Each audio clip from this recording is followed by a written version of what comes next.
الصلاة والسلام والتحية والإكرام على أفضل الموجودات العبد المؤيد والرسول المسدد المصطفى الأمجد المحمود الأحمد أعني أبا القاسم محمد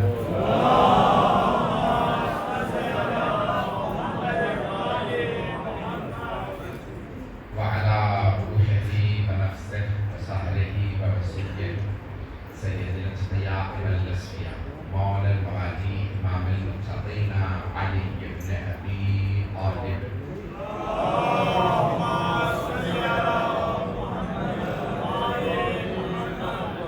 وعلى أوصيائه لا سيما بقية الله في الأرض روحها وأرواح العالمين لتراب مقدم حديثه واللعنة الدائمة على أعدائهم أجمعين من الآن إلى قيام يوم الدين.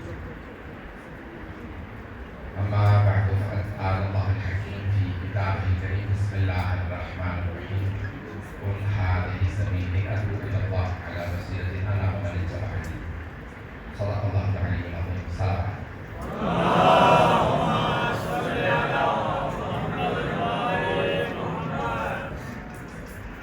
تمام حضرائے مجلس کا خاص طور سے مجلس وحدت مسلمین کے منتظمین مخصوصاً سربراہ مجلس وحدت مسلمین جناب حجت الاسلام المسلمین علامہ راجہ ناصر عباس جعفری صاحب حافظ اللہ تعالیٰ کی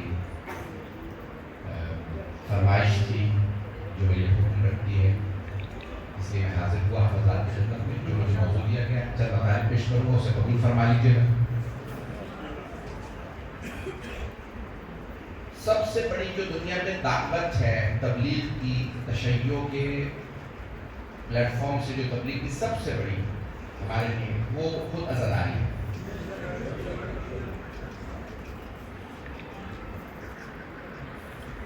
ایک عالم دین کا کام تو تبلیغ ہے ہی، لیکن ہر شیعہ جو تنظیمی ہے اس کا کام بھی تبلیغ ہے.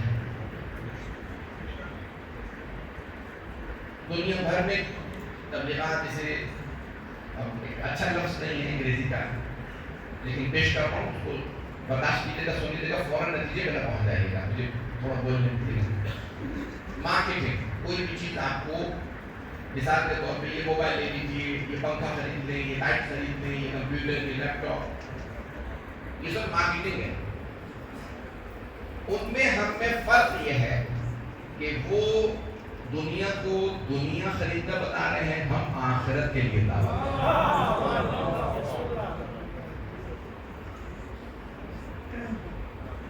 پوری دنیا میں آج یونیورسٹیوں میں باقاعدہ مارکیٹنگ پڑھائی جاتی ہے. اس کے طور طریقے ہیں، اس کا ایک اسلوب ہے. بڑے بڑے دیگر علماء بیٹھے ہیں، میں عوامی خطیب ہوں، کوشش کر رہا ہوں کہ نہ دیکھوں جس طرح دیکھ رہا ہوں وہاں عوامی نظر آ رہے ہیں. بہت سے سنی دیکھا، یہ پوری دنیا میں مارکیٹنگ کے ٹولز ہیں، طریقے ہیں. بنیادی چند ایک اصول پیش کر رہا ہوں اپنی خدمت میں.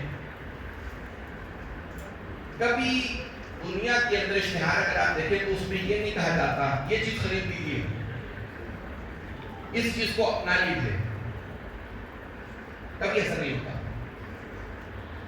وہ کسی اچھی ہستی، اچھی مشہور شخصیت کو لا کے کہتے ہیں اس کی تعریف کر دو.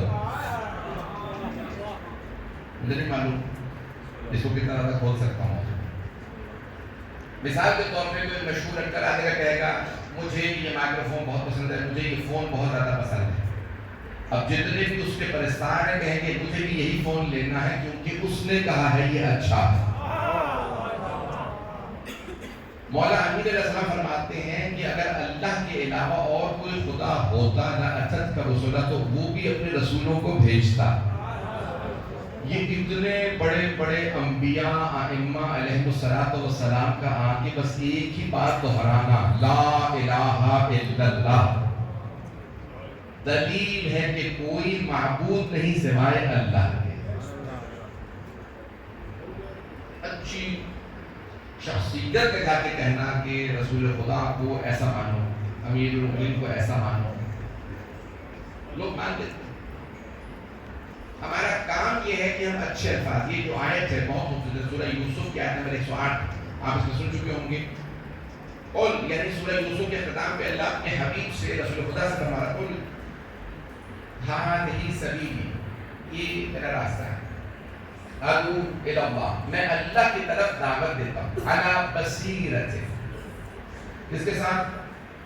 بصیرت کے ساتھ، ومن اتبعنی، اور جتنے میرے ماننے والے ہیں، پیروکار ہیں، میرا اتباع کرنے والے ہیں، وہ سب بھی بابصیرت ہیں. سب سے بڑا جو تشیع کا امتیاز ہے، آج آپ پورے عالمی منظر نامے میں دیکھ سکتے ہیں کہ پوری دنیا اقرار کر رہی ہے کہ اگر بصیرت ہے تو تشیع کے پاس،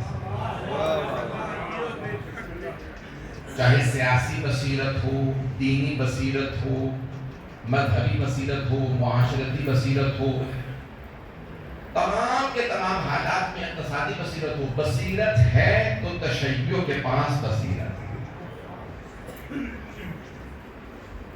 جہاں مذہبی لوگوں کو دہشت گرد کے طور پہ پیش کیا جاتا ہے، وہاں تشیع کے مذہبی پیشوا اور رہنما بصیرت شمار کیے جاتے ہیں.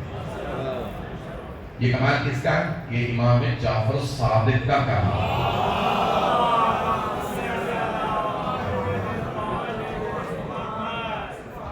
انہوں نے اپنے مکتب کے شاگردوں کو اتنا بصیرت بنایا، اتنا سکھا دیا ہے کہ ہم جہاں جائیں لوگ ہمیں عزت دیتے ہیں.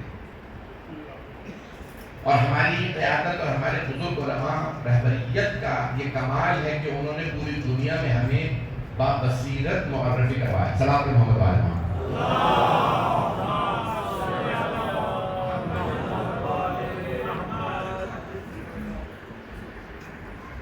یہ کانفرنس ہے، میں مجلس سے خطاب نہیں کروں گا، جو مطالب پیش کروں گا اسی عنوان سے پیش کروں گا. ہمیں کون سی بات کہاں کرنی ہے، کس انداز سے پیش کرنی ہے. کہ جب ہم فرائض پڑھتے ہیں مثال کے طور پہ، جب کہتے ہیں رسول خدا کا یہ مقام، مولا علی کا یہ مقام، مولا حسن کا، میں نے کہا مارکیٹنگ کا سب سے پہلا اصول یہ ہے کہ وہ یہ کبھی نہیں کہتے یہ چیز اپنا لو، اسے خرید لو، نہیں، وہ تعریف کرواتے ہیں کسی اچھے آدمی سے. تشیع کا سب سے بڑا امتیاز عزاداری جو ہمیں امام سجاد نے عطا کی، اور اس عزاداری کا سب سے بڑا امتیاز اس کا ممبر جس کا حق ادا کیا تو جناب زینب کبریٰ نے اور مولا سجاد. آج مجھے بتایا کہ میری بہنیں نہیں ہیں، لیکن ہمارے یہاں تبلیغ صرف مردوں سے محدود نہیں ہے. کربلا کی سب سے پہلی مبلغہ حضرت زینب کبریٰ.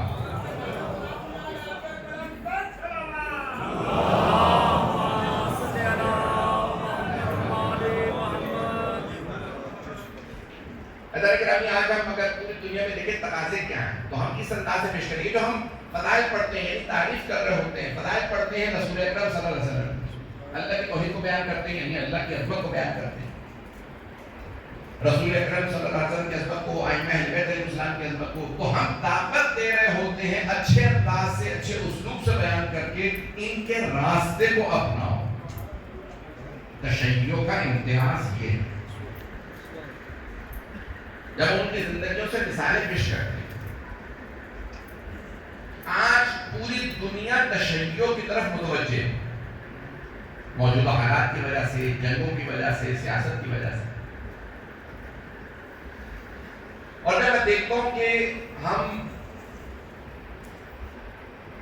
اتنی بڑی آبادی نہیں ہے، 30-40 کروڑ دنیا میں شیعہ ہوں گے، لیکن آج پوری دنیا پہ ہمارا روب ہے کہ اگر ہمارا ایک بوڑھا مرجع تبلیغ نجف، قم یا تہران سے بیان دیتا ہے تو بڑے بڑے ظالم بیٹھ کے سنتے ہیں آپ کا نقش دینے والے، ان کا اب پیغام کیا ہوگا. جب انقلاب برپا ہوا تھا، انقلاب آیا تھا، تو اس وقت جیمی کارٹر کا جو مین وائٹ ہاؤس کا سیاست گزار تھا، میں نے خمینی پہ اس کا برنامہ دیکھا تو اس نے جملہ کہا، اس نے کہا کہ ایک 90 سال کا بزرگ جو خشک روٹی اور لوبیا کھاتا تھا، وائٹ ہاؤس کے فیصلے وہ بوڑھا کنٹرول کرتا تھا. یہ تشیع کی طاقت ہے. یہ اہل بیت علیہ السلام کے مکتب کے ماننے والوں کی طاقت ہے. پوری دنیا میں اگر آپ دیکھیں گے تو آج تشیع باعزت ہے. عزاداری جب برپا ہوتی ہے تو ہر آدمی سوال کرتا ہے کیا ہو رہا ہے. میں جو جملے کہنا چاہ رہا ہوں کاش میں پہنچا پاؤں، لیکن میں مسلسل سفر میں ہوں اور اس سفر میں بالکل طے یہ کیا تھا تو میں جس نہیں پڑھوں گا میں اس پہ آیا تھا سفر پہ. علامہ صاحب کے فرمائش پہ حکم پہ حاضر ہوا جو چند مطالعے پیش کروں اسے قبول فرما دیا. لیکن آج سب سے اہم یہ ہے کہ ہم جو کہیں سوچ سمجھ کے کہیں. یہ عام مبلغین کی بات ہے. پوری دنیا کی نگاہیں ہم پہ ہیں اور وہ سمجھتے یہ ہے کہ ان میں سے ہر آدمی جو امامہ ابا پہنتا ہے وہ اتنا ہی طاقتور ہے جتنا ان کا رہبر طاقتور ہے. یہ جو لباس ہے لباس روحانیت، اگر امام صادق علیہ السلام منع کر دیتے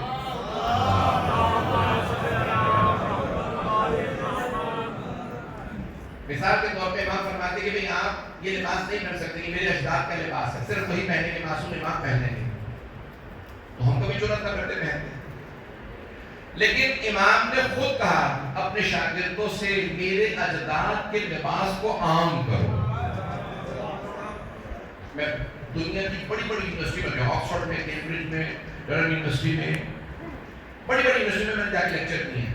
کیمبرج یونیورسٹی کے اختتام پہ یہودیوں، عیسائیوں، ہندوؤں سب کے جو مذہبی رہنما پیشوا موجود تھے ہمارے اہل سنت بھائیوں کے، تو وہاں کی پوری فیکلٹی نے جمع ہونے کے بعد کہا کہ ہمیں نہیں معلوم کہ ہم کس کو کہیں کہ مرکز میں کھڑے ہو، آپ کی ترتیب کیا ہونی چاہیے. تو ہم نے ایک بہت مشہور فوٹوگرافر کو بلایا ہے جو 64 برس کا بوڑھا آدمی ہے، تصویر کھینچنے والا. وہ فوٹوگرافر جو ہے وہ بتائے گا کہ آپ کس ترتیب میں کھڑے ہو کے سب باہر آ جائیں. تمام ادیان کے وہاں پہ علماء موجود تھے. کہا اپنا اپنا مذہبی لباس پہن لیجیے. سب آتے رہے. جیسے میں آیا اس نے کہا کہ آپ مرکز میں کھڑے ہو جائیں. تمام یہودی جو رہبا رتی تھے انہوں نے کہا آپ نے ان سے کیوں کہا کہ مرکز میں کھڑا ہو؟ کوئی دلیل تمہارے پاس؟ اس نے کہا اس کا لباس، اس کو امامہ بقرہ کہنا نہیں آتا تھا. اس نے کہا اس کا لباس، اس کا یہ گاؤن، اس کے جو سر پہ ٹربن ہے امامہ، یہ بتا رہا ہے کہ تم سب کا مرکز ہے. میں نے اسی وقت کھڑے ہو کے مدینے کا رخ کرتے کہا السلام علیکم یا جعفر ابن محمد.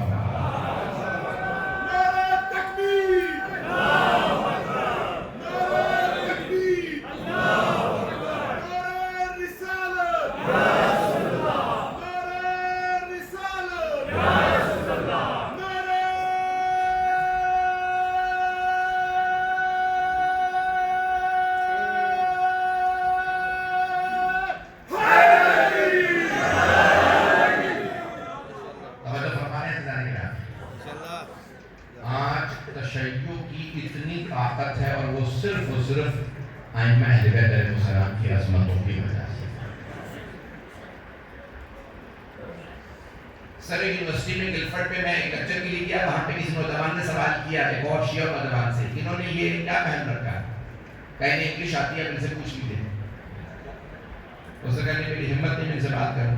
میں نے خود اس سے جا کے بات کی، کیا بات ہے، آپ پریشان کیوں ہیں؟ اس نے کہا کہ آپ نے لباس کیوں ایسا پہنا ہے؟ میں نے کہا میں پیشوا ہوں، اپنے مکتب کا مذہبی پیشوا ہوں، عالم دین ہوں، طالب علم مولوی ہوں. کس مکتب سے؟ میں نے کہا شیعہ مکتب سے. تو آپ نے یہ لباس ایسا کیوں پہنا؟ میں نے کہا ہمارے رسول خدا ایسا لباس پہنتے ہیں.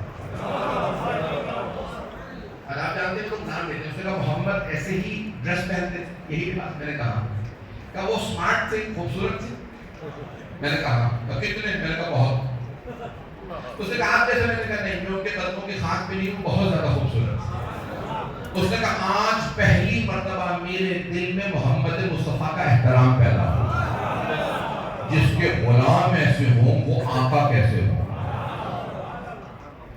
میری صرف درخواست یہ ہے کہ آج یہ 21ویں صدی تشیع کی صدی ہے، ہماری عزت کی صدی، ہماری رہبریت، ہماری قیادت، ہمارے علماء شیخ حسن نصر اللہ. اگر آپ ایک نام دیکھ لیں کہ اگر پوری دنیا ان کا نام لے کے کہتی ہے جیسا بھی ہو، ہمارا کتنا بھی بڑا دشمن ہو، ہے مخلص. جس کے اخلاص کی دشمن بھی گواہی دے وہ اہل بیت کے ماننے والے. میں بہت سے مطالب پیش کر سکتا تھا لیکن میں نے اپنے آپ کو محدود کیا کہ میں جو موضوع دیا گیا اسی سے متعلق بات کروں. اس سے پہلے کہ میں چلے امام سے متعلق مطالب پیش کروں مجھے کہا گیا تھا کہ مولا کے متعلق پڑھا جائے. یہ دور صرف الیکٹرانک میڈیا اور پرنٹ میڈیا کا نہیں ہے, صرف اخبار اور ٹی وی کا نہیں ہے, یہ سوشل میڈیا کا دور ہے. سوشل میڈیا کا استعمال, کسی صاحب نے بڑا پیارا جملہ کہا, 2 ادوار میں سب سے زیادہ احادیث گھڑی گئی, ایک بنو امیہ کے دور میں, دوسرے آج. سوشل میڈیا کا دور ہے, کوئی بھی آدمی کسی سے بھی منسوخ چیز مولا کے نام سے منسوخ کر کے چلا رہا ہے. سوشل میڈیا پہ ہمارے علماء مومنین تنظیموں کا بہت گہرا نقش ہے, اس سے بھی زیادہ ہونا چاہیے. داخلی مسائل کو سوشل میڈیا پہ لانا ہے, کیونکہ سوشل میڈیا کو صرف اپنے نہیں دیکھتے, سب دیکھتے ہیں. اس جملے کو کیسے ادا کرنا ہے, کس کی کس طرح مخالفت کرنی ہے, کس مسئلے کو کہاں اٹھانا ہے, آج تبلیغ اسی کا نام. مجھے نہیں معلوم میرے علم میں پہنچ رہے ہیں نہیں پہنچ رہے. تبلیغ آج اسی کا نام ہے کہ آپ اگر تنقید بھی کریں تو کردار بتائیں کہ اہل بیت کا ماننے والا ہے. بہت سے ہمارے مسلمان بھائیوں نے ایسے الفاظ میں تنقید کی ہے کہ زبان بیان نہیں کی جا سکتی. میرے بہت سے سامعین پہنچ رہے ہوں گے کہ میں کس طرح اشارہ کر رہا ہوں. شاید اہل بیت کے ماننے والوں کا کردار میں واقعہ پیش کرنا چاہتا ہوں. مفتی دمشق, شام کا مفتی اعظم مدینے آیا, اس نے نام سن رکھا تھا امام جعفر صادق علیہ السلام.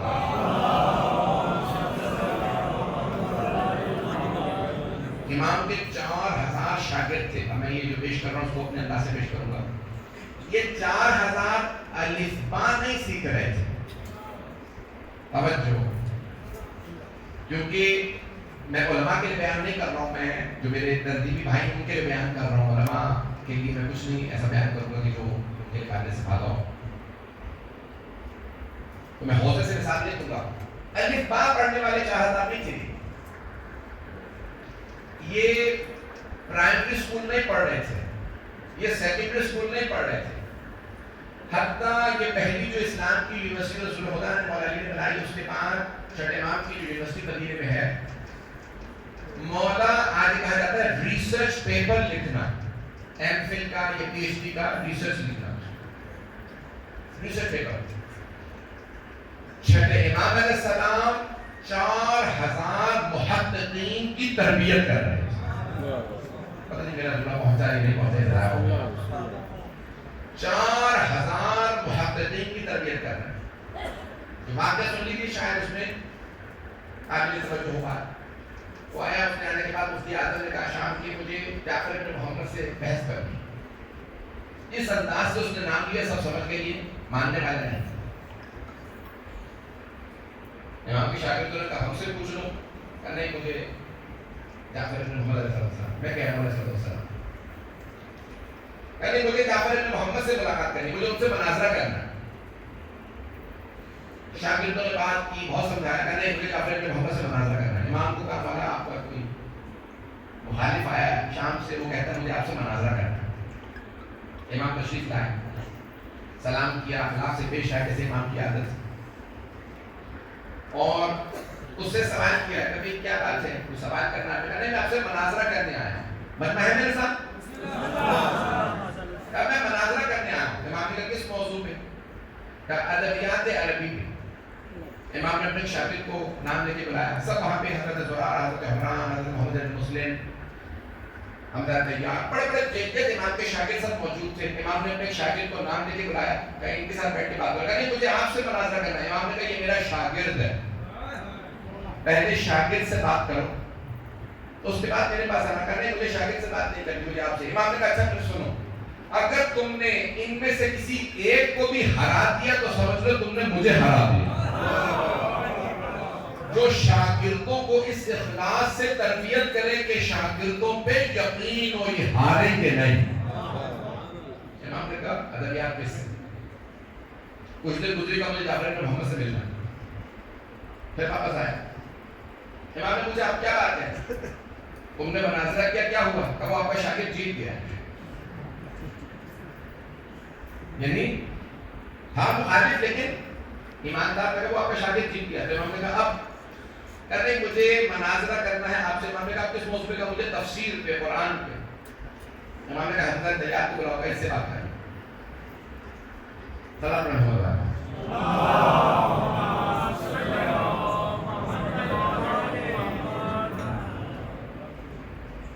توجہ فرما رہے تھے نا؟ میں واقعہ جلدی پیش کر رہا ہوں۔ امام نے دوسرے پھر اس نے واپس آنے کے بعد کہا مجھے آپ سے مناظرہ کرنا ہے۔ امام نے کہا ابھی ایک اور شاگرد میرے شاگرد سے تم نے مناظرہ کیا، کہا وہ جیت گئے لیکن مجھے اس موضوع میں نہیں، مجھے ایک اور موضوع پہ۔ امام نے کہا آپ کس موضوع پہ؟ کہا حدیث پہ۔ امام نے ایک اور شاگرد کو بلایا، ایسے مناظرہ کہا فقہ پہ۔ امام نے کہا زرارہ سے۔ کہا آپ کلام پہ؟ امام نے کہا بلاؤ ہشام ابن سالم کو۔ کہا امامت پہ، ولایت پہ؟ امام نے کہا بلاؤ ہشام ابن حکم کو۔ جب 8 شاگردوں سے امام کے مناظرہ کر کے ہارا تو کہنے لگا آپ نے انہیں کیا کھلایا؟ امام نے کہا اپنا علم۔ ہمارے بڑے بڑے جید علماء عرفاء فقہاء کہتے ہیں علم سب سے بڑا رزق ہے۔ شاید میرے جملہ پہنچ گیا ہو، سب سے بڑا رزق علم۔ ایک بڑے عارف مجھے بشر کہتے ہیں پیدا ٹائم تم فانتشروا، جب کھانا کھا لو تو پھر چلے جاؤ، منتشر ہو جاؤ۔ کیسا کھانا؟ کیا علم کا رزق جب لے لو تو چلے جاؤ۔ سلام ائمہ اہل بیت علیہ السلام پہ جنہوں نے اپنے مکتب کے شاگردوں کو ایسا علم دیا۔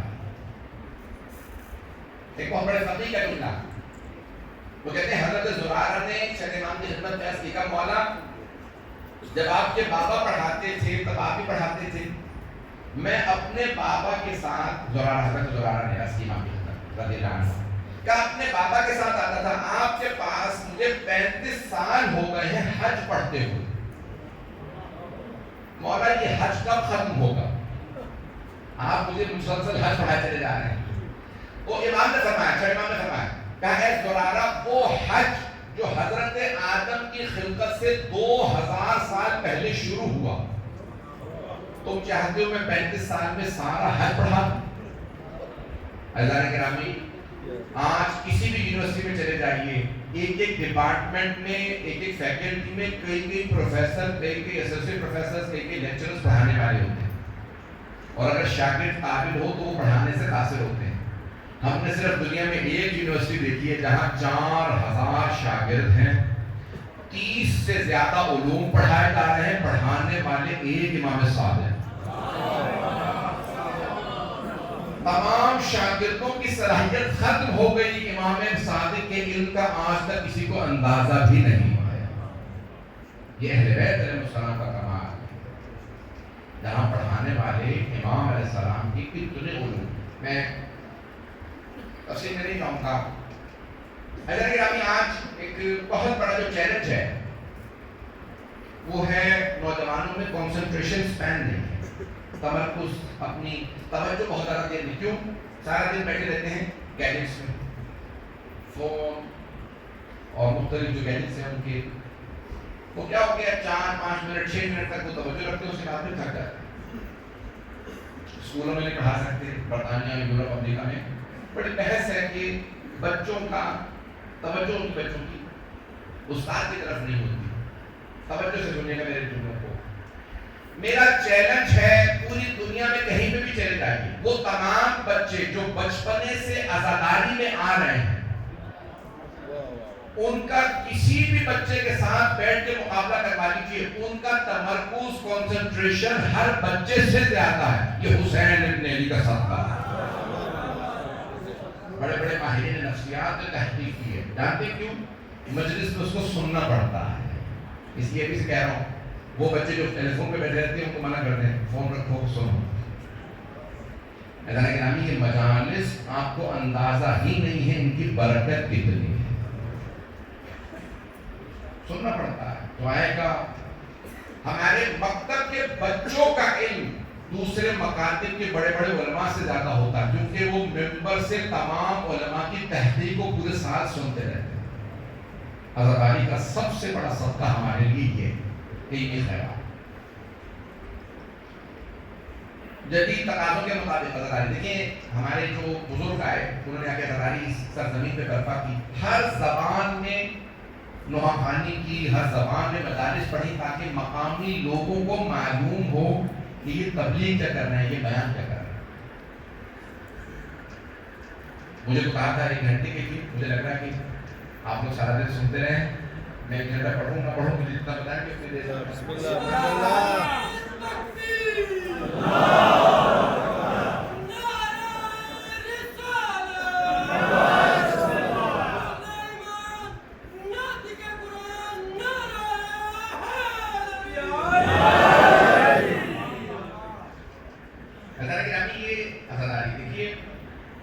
مقامی زبان میں اس کے لیے الفاظ رکھے گئے۔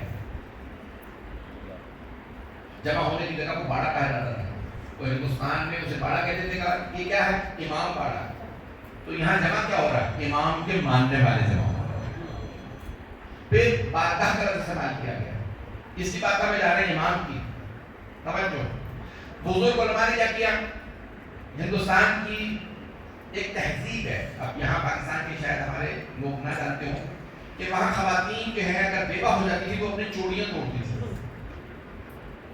ہمارے علماء نے کیا کیا، کہا جیسے ہی محرم کا چاند نظر آئے سب خواتین سے وہ چوڑیاں توڑے، سارا شہر جمع ہو گیا۔ کیا ہوا، کون کون مرا، کہا ہمارے امام کی شہادت کے دن آ۔ دیکھیں اس انداز سے ہمارے علماء نے اس عزاداری کو مقامی زبان اور تہذیب میں منتقل کیا تاکہ مقامی لوگ جذب ہوں۔ آپ سب خواتین، آپ کے سہاگ سلامت ہیں، آپ کے شوہر سلامت ہیں، تو پھر آپ چوڑیاں بھی توڑ رہی ہیں، کہا ہمارا سب کچھ قربان ہمارے امام پہ۔ اس ہندوستانی تہذیب میں، کہ پاکستان بننے سے پہلے کی بات کر رہا ہوں، کوئی 100 سال پہلے، اس ہندوستانی تہذیب میں ان کے لیے شوہر خدا کا مقام رکھتا تھا۔ انہوں نے کہا ان سب شیعوں کے لیے ان کا امام ان کی مال، دولت، اولاد اور بچوں سے زیادہ عزیز ہے۔ اب آپ سوچئے کتنی بڑی قربانی، کتنی بڑی تبلیغ ہے، اس پورے معاشرے کو جذب کیا۔ آپ جانتے ہیں آج مودی ظالم ترین کہتے ہیں ہندوستان کا پچھلے 80 سال کے اندر وزیر اعظم آیا ہے۔ میں زیادہ سیاست پہ نہیں بولوں گا، آپ جانتے ہیں میں سیاست سے دور رہتا ہوں، کوشش کرتا ہوں کرتا ظالم ترین وزیر اعظم ہے، مسلمانوں نے ظلم کیا، سب کچھ، اسلام کو نہیں مانتا، مساجد گرا رہا ہے، لیکن جیسے محرم آتا ہے تو اس نے کہا میں نے اپنے بزرگوں سے سنا ہے عباس کے علم کی توہین نہ کرنا۔ کیوں؟ عذاب آ جائے گا۔ عزیزان گرامی، یہ ہمارے ان بزرگ مؤمنین علماء جن کی خدمات کا نتیجہ ہے کہ آج بھی اس سرزمین پہ پورے برصغیر پہ حضرت عباس علیہ السلام کا اتنا رعب و جلال ہے۔ یعنی معلوم ہے میں پہنچ رہے بہت سے بھائیوں کی آنکھوں میں آنسو، میں ابھی مسائل پہ نہیں آیا ہوں۔ آج 21ویں صدی میں سب سے زیادہ توجہ دنیا کی اگر ہے تو شیعوں کی طرف، پوری دنیا میں عزاداری ہے۔ میرا چیلنج ہے آپ کے لیے کہ اب سے 100 برس پہلے بھی چیلنج ہے تو برصغیر پاک و ہند، ایران، عراق، شام، لبنان، حجاز مقدس، یمن اور افریقہ کے چند ممالک کے علاوہ دنیا میں کہیں عزاداری نہیں۔ جملے کو غور کیجیے گا، علماء سے معذرت کے ساتھ میں پیش کر رہا ہوں، شاید آپ کے لیے قابل سکھاتا ہوں۔ 100-150 برس پہلے کہیں عزاداری نہیں سوائے ان ممالک کے جن کے میں نے نام لیا۔ کیا ہوا؟ ہمارے ممالک کے حالات خراب ہو گئے، عراق میں صدام آ گیا، کئی ممالک میں صدام جیسے لوگ آ گئے، قذافی آ گئے، کون آ گیا، پاکستان پہ ٹارگٹ کلنگ شروع ہوئی، ہمارے مومنین اس کے علاوہ حالات خراب ہوئے، باہر جانے لگے۔ اور سے سنی میرے لوگوں کو غور کر لیجیے گا، ہاں جوڑ کے اب کر رہا ہوں اپنی خدمت میں۔ شیعہ کتنے متنفر ہونے لگے، ہم اہل بیت کے ماننے والے ہیں، صدام کیوں ہم پہ مسلط ہوا؟ سید الشہداء کا ایک جملہ میں اس کی تفصیل پیش کرنا چاہتا ہوں اپنے انداز سے. کیا ہوا؟ پوری دنیا میں شیعہ پھیل گئے، افغانستان سے، عراق سے، پاکستان سے، ایران سے، پوری دنیا میں شیعہ ہجرت کر کے گئے. پوری دنیا میں مساجد امام باقاہ تعمیر ہوئی، مجالس شروع ہوئی. امام حسین سے کسی نے سوال کیا تھا کہ یزید ظالم ہے، آپ عراق نہ جائیں، یہ آپ کو مار دے گا. امام نے فرمایا میں شہادت ہی کی بھی تھا. آپ جانتے ہیں آپ کو مار دے گا؟ ہاں جانتا ہوں. پھر کیوں جا رہے ہیں؟ دین نہیں بچے گا میری قربانی کے بغیر، مجھے اس کی تفصیل میں نہیں جانا.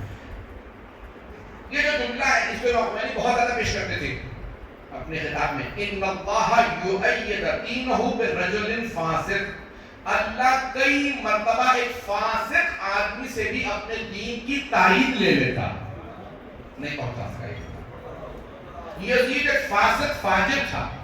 وہ سمجھ یہ رہا تھا میں حسین ابن علی علیہ السلام اور ان کے انصار کو کربلا میں گھیر کے مار دوں گا، اسلام ختم ہو جائے گا. اسے نہیں پتا تھا حسین ابن علی کا خون ایسا رنگ لائے گا اسلام ہمیشہ باقی رہے گا. عزیزان گرامی یہ صدام کے جتنے ملعون تھے، ٹارگٹ کلنگ کرنے والے جہاں جہاں پہ بھی تھے، یہ سمجھ رہے تھے ہم شیعوں کو ماریں گے یہ ختم ہو جائیں گے. انہیں نہیں پتا تھا کہ عزاداری پوری دنیا میں لے جائے.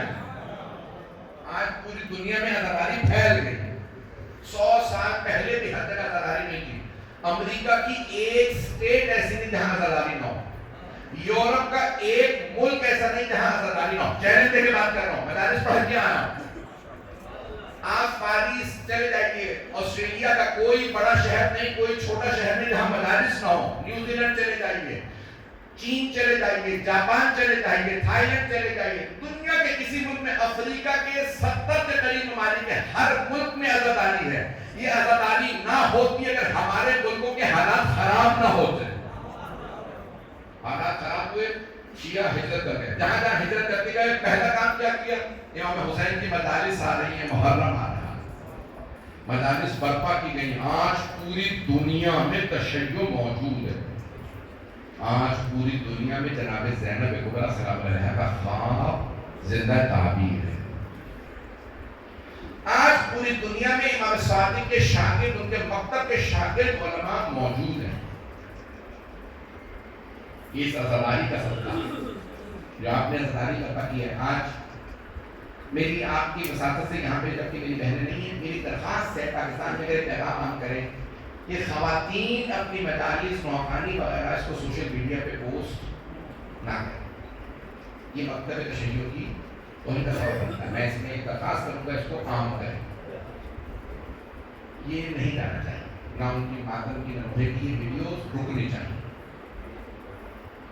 دوسرا پیغام آپ کے ذریعے میں دینا چاہتا ہوں کہ آج کوئی بھی چیز پوسٹ کرنے سے پہلے کچھ ذمہ دار افراد کو دکھا لیں ہمیں اسے سوشل میڈیا پہ پوسٹ کرنا چاہیے یا نہیں.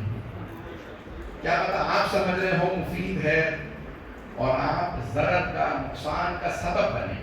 دکھا لیں، علماء کو دکھا لیں، کچھ اچھے مومنین کو دکھا لیں، اچھے قابل لوگوں کو دکھائیں میں یہ چیز پوسٹ کروں یا نہیں.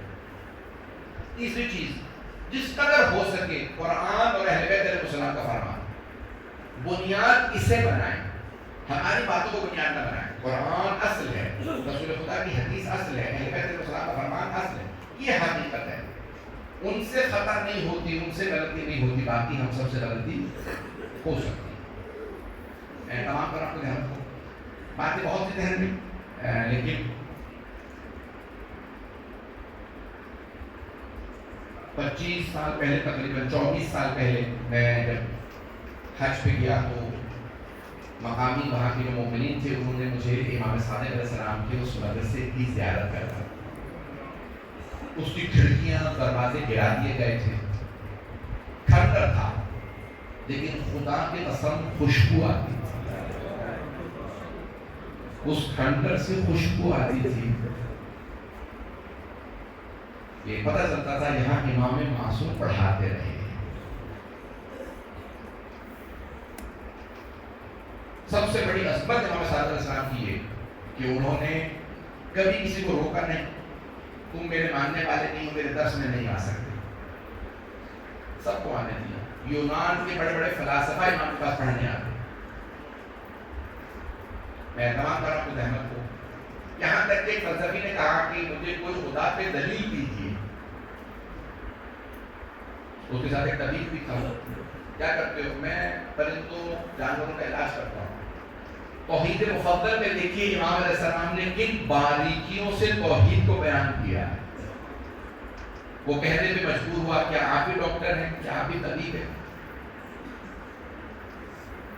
ہم ایسے مکتب کے ماننے والے ہیں ہمارے اعظم علیہ السلام علم میں سب سے آگے. آئیے ذرا چند جملے مسائل کی سے پہلے بھی موخانی ہو. آپ جانتے ہیں کہ چھٹے امام کا جو دور تھا وہ بنو امیہ بن عباس کے جو اختلافات کی وجہ سے مولا کو موقع ملا. آپ نے ترویج کی، تبلیغ کی. منصور طبانقی ملعون اس نے امام کے گھر کو آگ لگوا دی تھی. اگر دیکھ سکے سب مجھے دیکھیے بس 5 سے 10 منٹ زیادہ ہوں گا آپ کو. جب اس نے امام کے گھر کو آگ لگوائی تو رات کا وقت تھا.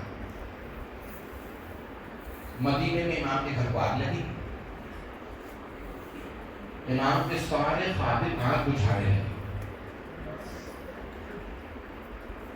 امام صادق علیہ السلام ایک مرتبہ اپنے گھر سے باہر نکلے، صحن میں آئے. نہ جانے امام علیہ السلام نے کیا دیکھا، مولا اونچی اونچی رونے لگے. دیوار سے دیکھ لگا کے بیٹھ گئے اور اونچی اونچی رونے لگے. ایک خادم نے سوال کیا، مولا نہ آپ آگ بجھانے میں مدد کر رہے ہیں، نہ آپ گھر سے باہر نکلتے ہیں، مولا کیا بات ہے، اتنا گریہ کیوں فرما رہے ہیں آپ؟ عبداللہ شہادی کہتے ہیں امام نے فرمایا مجھے شام غریبہ یاد آ گئی. خادم نے سوال کیا، مولا آپ کے گھر میں آگ لگی ہے تو آپ کو شام غریبہ کیوں یاد آ گئی؟ امام علیہ السلام نے فرمایا دیکھتے نہیں میری بیٹیاں کبھی مشرق سے مغرب دوڑتی، کبھی مغرب سے مشرق صحن میں، اور رو رو کے ایک بات ہے کہ ہائے آگ، ہائے آگ. میری بیٹیاں بار بار دیکھ رہی ہیں باپ سر پہ موجود ہے، پھر بھی اتنا رو رہی ہیں. میں شام غریبہ کو اس لیے یاد کر رہا ہوں کہ جب شام غریبہ میں آل محمد کے خیموں میں آگ لگی تھی تو نہ میرے جد حسین موجود تھے، نہ میرے چچا عباس موجود تھے، میرے دادا سید سجاد ایک چٹائی پہ لیٹے ہوئے تھے. میری پھوپیاں کبھی اس خیمے سے اس خیمے میں، کبھی اس خیمے سے اس خیمے میں. میں یہ سوچ سوچ کے رو رہا ہوں شام غریبہ میں میری پھوپیوں کا کیا حال ہوا ہوگا. میں ہاتھ جوڑ کے کہوں مولا آپ کے خادموں نے گھر کی آگ کو بجھا دیا، لیکن آپ کی پھوپیاں جب اپنے جلے ہوئے خیموں سے باہر آئیں تو وہاں لوگ ہاتھوں میں پتھر لیے تعزیانے لیے کھڑے تھے. میں جانتا ہوں بڑے بڑے غیرت مند مومن موجود ہیں. کوئی آدمی نہ عالم بن سکتا ہے نہ تنظیمی جب تک غیرت مند نہ ہو. میں نے صرف شروع کیے مسائل تو آپ کی آنکھوں میں آنسو آ گئے. جانتے ہیں کیوں؟ کیونکہ بیویوں کا معاملہ ہے. علی و بطول کی بیٹیاں خیموں سے باہر آ گئی تھی اور ایک چھوٹی سی بچی بے ہوش ہو کے گر گئی تھی.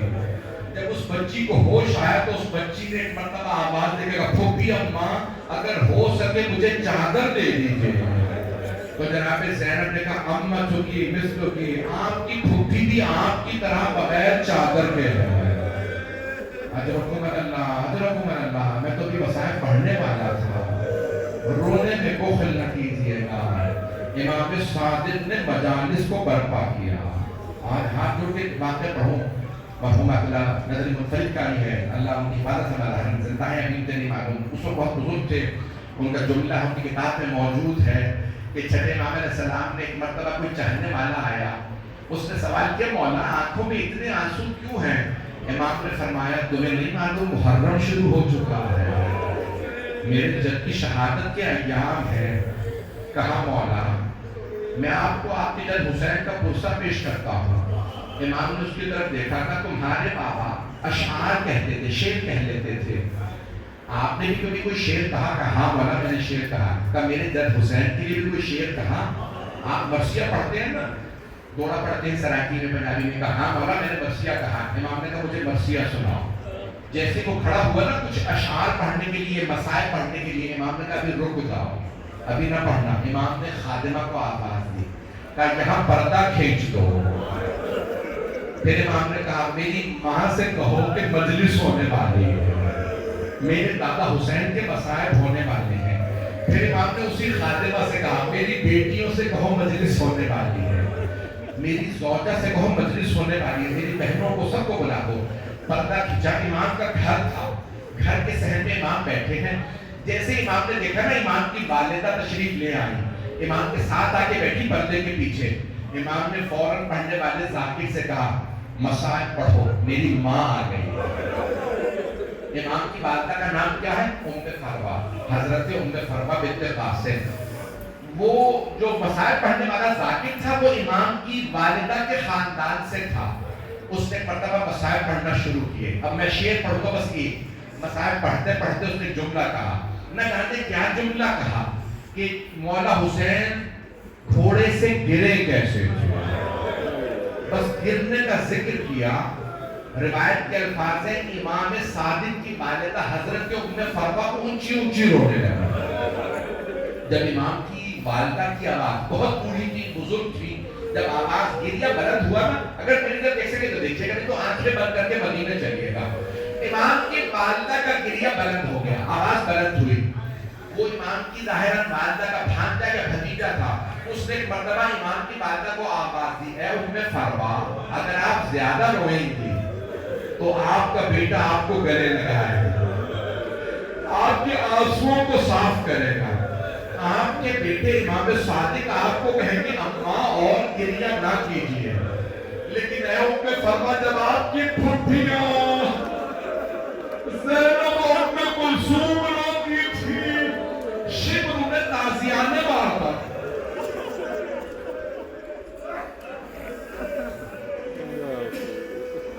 اجرکم اللہ، اجرکم اللہ۔ بڑے بڑے جید العلماء نے لکھا ہے، آغا نظری منفرد نے، آغا شہادی نے لکھا ہے، ایک مرتبہ گریہ بہت بلند ہو گیا، اتنا گریہ بلند ہوا مدینے کے لوگ امام صادق کے گھر کے دروازے میں جمع ہونے لگے۔ جب زیادہ لوگ آ گئے نا تو امام نے آواز دی الباب الباب، دروازہ بند کر دو۔ دروازے کی طرف اشارہ کیا، ایک آدمی نے دروازہ بند کیا، کسی نے پوچھا کیا بات ہے؟ امام نے مجلس میں دروازہ بند کیوں کروا دیا؟ امام نے کہا میرا بیٹا بے ہوش ہو گیا، میرا دل کہتا ہو نہ ہو امام موسیٰ کاظم علیہ السلام ہو گئے۔ امام حسین کے مصائب برداشت نہیں کر سکتے تھے۔ اجرکم اللہ، میں نے کبھی مصائب شروع کیے تھے، آخری جملے سن لیجیے۔ چھٹے امام کی جو زمانے میں مجالس برپا ہوتی، امام نے بہت زیادہ تاکید کی ہے۔ پانچویں امام نے، چھٹے امام نے، آپ کے ذہنوں میں ہے نا، پانچویں امام نے کہا 7 سال مینا میں مجلس برپا کرتے رہنا۔ چوتھے امام نے پوری زندگی مجالس کی، ہر امام نے مجلس کی ہے، لیکن جیسی مجالس امام زین العابدین نے برپا کی ہے ویسی مجلس کوئی نہیں کر سکتا۔ آج روٹ کے کہوں کیسے مجلس، میں اور آپ روتے ہیں، چپ ہو جاتے ہیں۔ شہید مرتضیٰ مطہری کہتے ہیں چوتھے امام پوری زندگی گریہ کرتے رہے، کہتے ہیں کہ گریہ بے معنی نہیں تھا، مولا اس لیے اتنا روتے تھے تاکہ ہر آدمی سوال کرے۔ بنو امیہ کی پابندی تھی، امام خطبہ نہیں دے سکتے تھے، امام اتنا روتے تھے ہر آدمی سوال کرتا تھا مولا کیوں اتنا رو رہے ہیں؟ قتل ابن رسول اللہ عطشانا، نواسہ رسول کو پیاسا ذبح کر دیا گیا، میرے بابا کو پشت گردن سے ذبح کیا گیا۔ بھائی آخر جملہ، میرے بھائی نے اعلان کرتے میں کہا تھا کہ امام حسین کے ضرور مسائل پڑھیں گے، مجھے معاف کر دیجیے کہ کوئی سب جملہ کہہ رہا ہوں۔ شیخ جعفر شوشتری نے بڑے بڑے جید العلماء سے سوال کیا، ایک ایرانی عالم کا بہت بزرگ سیدی شاہ اللہ کا جملہ ہے جو میں پڑھ رہا ہوں، میں نے خود سے سنا ہے۔ ان سے پوچھا آقا، ایک روایت میں روبہ من الدفاع، پشت گردن سے مولا حسین کو ذبح کیا، زیارت ناحیہ میں امام زمانہ کہتے ہیں میرا سلام میرے جد حسین پہ بشبر و جالس علی صدرے، جبکہ شبر سینے پہ سوار تھا، آخر پہ لحیت داڑھی کو پکڑ رکھا تھا اور سامنے گلے پہ خنجر چلاتا تھا۔ مولا ایک روایت میں ہے کہ ایک ملعون نے گلے کے گودال میں نیزہ مارا تھا، یعنی ایک جگہ ہے نہر کیا گیا مولا حسین، دوسری جگہ پشت گردن سے ذبح کیا، تیسری جگہ پہ ہے سامنے سے ذبح کیا۔ مولا بتائیے ان میں روایت صحیح کون سی ہے؟ یہ ایک آیت اللہ سے میں نے خود سنا ہے قرآن مقدس کی جملہ آخری ہاتھ جوڑ کے کہہ رہا ہوں، اگر دیکھ سکے دیکھیے گا۔ جب ان سے پوچھا وہ اونچی اونچی رونے لگے، کہا آقا ممبروں سے تینوں ہم نے سنے، بتائیے کون سا جملہ صحیح ہے؟ مولا حسین کو پشت گردن سے ذبح کیا تھا، سامنے سے گردن سے ذبح کیا، یا گلے کے گودال میں نیزہ مار کے نہر کیا گیا؟ مرحوم حضرت جعفر شوشتری کا جملہ ہے تینوں صحیح ہیں، تینوں صحیح ہیں۔